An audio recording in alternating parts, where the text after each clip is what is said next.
కొడాలి నాని సంచలన నిర్ణయం తీసుకున్నారట. కొడాలి నాని ఇప్పుడు జనసేన పార్టీలోకి చేరబోతున్నట్టుగా తెలుస్తోంది. పవన్ కళ్యాణ్ ఎన్ని మాటలు మాట్లాడారు. దత్తపుత్రుడు, వేస్ట్ స్టారు, ఇంకా 4 పెళ్ళిళ్ళు, పిల్లానికి సరిగ్గా వాళ్ళు ఉండరు. ఇంకా వాళ్ళ పిల్లలకి సంబంధించిన విషయాల్లో కూడా అబ్బా నోటికొచ్చినట్టు మాట్లాడారు. కానీ ఇప్పుడు కొడాలి నానికి సీన్ రివర్స్ అయిపోయింది. మొత్తం మరి దుకాణం సర్దేయమని చెప్పారు. ఇప్పుడు పరిస్థితులు అనారోగ్యకరంగా అయిపోయి లేవలేని పొజిషన్‌లో చేశారట. మరి దీన్ని విని అందరూ కూడా నమ్మేసి అందరిలాగానే మనం కూడా అనుకుంటున్నారు.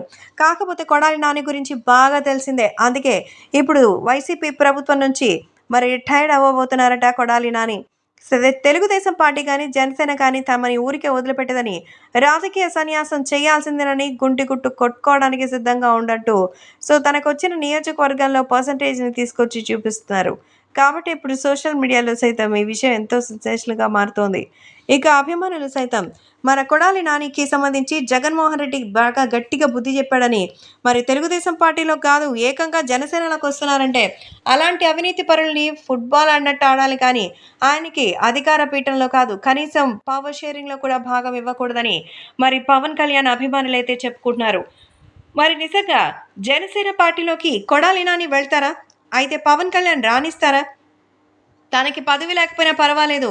అలాంటి వాళ్ళు గెలవకూడదు అనుకున్న వ్యక్తి ఇప్పుడు తన పార్టీలోకి ఆయన తీసుకుంటారన్నది చూడాలి.